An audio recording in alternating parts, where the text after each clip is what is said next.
Hello everyone, my name is Dan, this is Exploder, we're back with another episode. Let's get right into it. WWE is a baffling company. If you really think about it, they really are. On one hand, they're producing quality, if not stable and sometimes stale content on a weekly basis. 6 hours of original television programming, counting NXT. That's really cool. 5 of those hours are live. And if you think about the 90s back in the day, WWE used to do Raw every other week live. You know, they do an hour and then later 2 live. They're doing 5 live and then they record an hour of NXT. That's saying something. They have a network that combines so much wrestling content and history. It's really amazing. They produce some of the best wrestling on the planet, including NXT. They are expanding in Europe faster than the Germans in 1940, and they have the first all-women pay-per-view event. Then they do events like Crown Jewel that are not only controversial for all the wrong reasons, but just there. Continuing the Cash Grab World Tour, the WWE recently went to Saudi Arabia, land of oil, oppression, and apparently chainsaws. Crown Jewel is where they would crown both a world champion and a wrestler dubbed best in the world. These are 2 separate people. More on that later. So coming off a recent incident in which Saudi Arabian officials chainsawed Charlie, a Turkish journalist, to death, the WWE had a choice to make. Continue on with the event anyway, or take a moral stand, and I'm kidding. They took the money. Hulk Hogan hosted the event, and he didn't say any racial slurs, so that's an improvement. The show kicked off with Shinsuke Nakamura versus Rusev for the US title because they're the 2 ethnicities that the Saudi government doesn't have a problem with, apparently. Nakamura wins because of course he does. Then the real show begins, and we see our first sign of progress.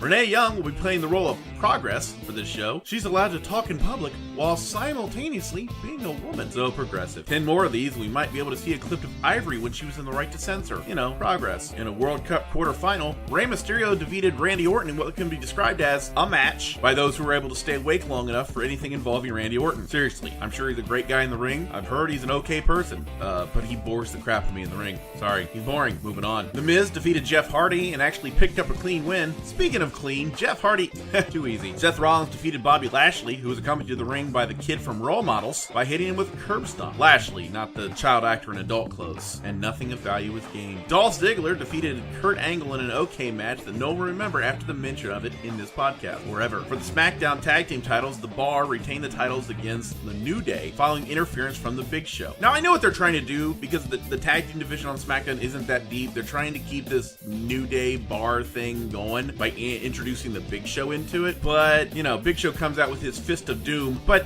outside, really, this is becoming like John Cena and Edge for me. I mean, how many times can you see the same matchup and still care? No, I don't want to see Randy Orton versus John Cena 128. Move on. Do something else. That's all I'm asking. Back to the World Cup semifinals. The Miz defeated Rey Mysterio to move to the finals in a good match that was ultimately pointless. Oh, I'll get to that. In the other semifinal, Dolph Ziggler defeated Seth Rollins to advance to the finals. Things are looking up for Ziggler, which means they're gonna screw it up somehow. Stay tuned. For the WWE Championship, AJ Styles defeated an injured Samoa Joe. Nothing really to say here. Joe's great, AJ's great, match was okay. Don't even have a joke end on there, so gonna let it hang. Following Roman Reigns vacating the Universal title due to leukemia, Brock Lesnar came out of his cave and defeated Braun Strowman to win the title. Brock celebrated by calling Dana White and upping his booking fee. Rumor has it Lesnar saw his shadow when he got off the plane in Saudi Arabia, so it'll be 6 more weeks before we see him again. Now it's the time for the World Tournament that's called that because some rich people paid a lot of money for it. It's the World Cup Finals. Dolph Ziggler was defeated in the finals by The Miz. Oh, I'm sorry. That would have made sense. What actually happened was The Miz got injured, and SmackDown Commissioner Shane McMahon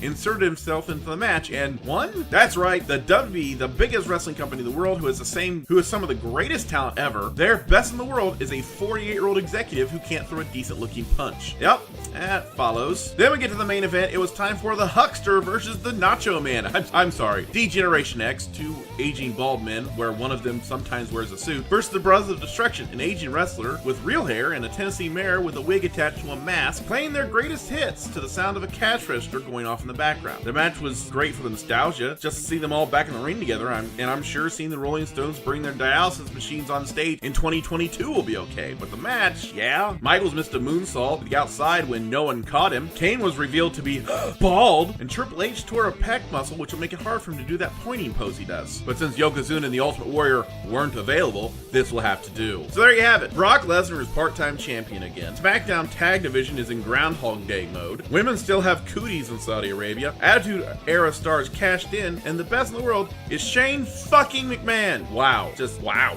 So who's to blame for the event? I don't know. It's hard to say. Was it a bad event? No, it was an average event. There's nothing wrong with it, but there was also nothing great about it. Now, I'm not blaming them for doing shows like this. I'm not exactly a fan of the Saudi Arabia thing. I think going in there, it was a plain cash grab, especially after what happened. But they had done the Greatest Royal Rumble. They did the Super Showdown. I'm not against them doing the shows and making money, and I'm not against the talent making money. You know, say what you want about Shawn Michaels coming back from retirement. If you were offered, you know, what's rumored to be $3 million for what's essentially a half hour's work, you'd take it. I think I would too. You know, you can say what you want about a retirement, but when you're brought back for that kind of money and you have a wife and kids at home, yeah, you're probably going to take it. Now, of course, you could be Ric Flair and take it because you need to make a car payment and go on a tour of Australia 6 weeks after you retire, but that's neither here nor there. So I'm not against the talent making money. I'm not against the company making money. I think that after what happened, they say, oh, it's not politics, it's a contract. Yeah, but at the end of the day, when you're doing business with people who chainsaw Charlie people, maybe you need to really rethink what you're doing. Will they do another one there?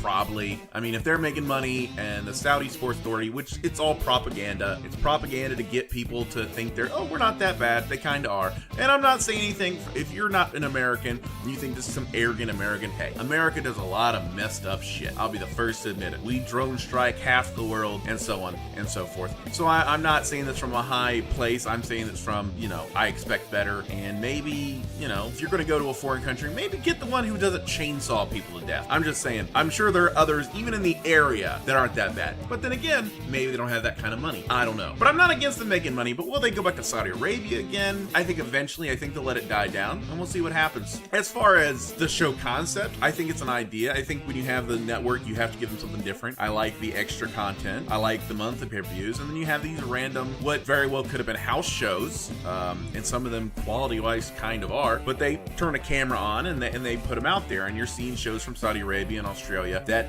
honestly would be a live event, you know, house show, live event that an American audience wouldn't see. So that's different. So on its own, I don't think it's a bad idea, and especially if you can travel and you can do it, film it, make money on it at the door, and present it to your fans. I think it's a great concept. Just maybe they need to be a little more selective in where they go. But again, I'm not in charge of anything, so this is just a fan's perspective. Do I know all the inner workings? Do I know all the politics? Do I know all the contract deals? No, and I wouldn't claim to. But I'm just saying, as a fan, it was an okay. I like the concept, but to me, it has to deliver. And I feel like take all the politics, take all the business, take all the controversy, and throw it to the side. The show itself was just there. It didn't advance anything. It didn't do anything. This was like an in-your-house pay-per-view back when the concept first came around. It didn't push anything forward. It was just an event that was there. They didn't really push any angles forward. They didn't really do anything. It was nostalgia. You know, some people are saying they're pushing Shane McMahon turning heel. That's going to lead to Survivor Series, but maybe. But again, do we need another heel McMahon? I mean, do we really? Is Stephanie not insufferable enough as a character?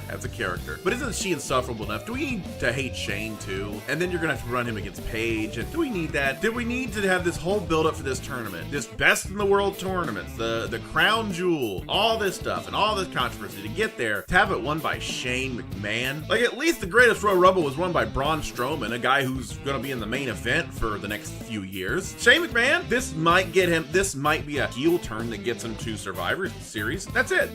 That's all this would do. So why are they doing this? I don't know. I don't know what they're doing. I don't know why they're doing it. And I wish I had more information. I wish I had some more inside sources. I don't. And I wouldn't lie to you and say that I did. I read the internet like everyone else. I believe like half of it, you know. So it's not that I think I know everything. It's not that I think I know nothing. It's just an opinion. Just plain and simple, it's an opinion. But I like the idea. But if you're going to do the shows, make it matter. And maybe if you want to make it interesting, if you want to really do it, maybe have the results mean something. You know, Braun Strowman won the Greatest Royal Rumble, and I think he was guaranteed a title shot. Okay, you know, he's got one. You know, I mean, that's, you know, so maybe, but it was like never a big deal. Like Money in the Bank is a big deal. Whenever they do Money in the Bank, it's a big deal because there's always in the back of your head, well, who has the briefcase? When are they going to cash it in? That's a big deal. That's a concept that came from nothing, and they made it to a big deal, and that's awesome. If you're going to do these events, you're going to make this big deal. The World Cup, the Greatest Royal Rumble, you know, the Super Showdown. If you're going to make a big deal about the show, have something that happens, at least one thing, if not multiple things. Have them matter. Have there be an effect on the main roster. And otherwise, you're doing these shows where this is the main continuity, and here's a spin-off. Super Showdown's a spin-off, you know, where Shawn Michaels and Triple H and Kane and Undertaker over here. Or here's a split where there's this giant rumble, but it doesn't matter to the main continuity. It's like a comic book when they do like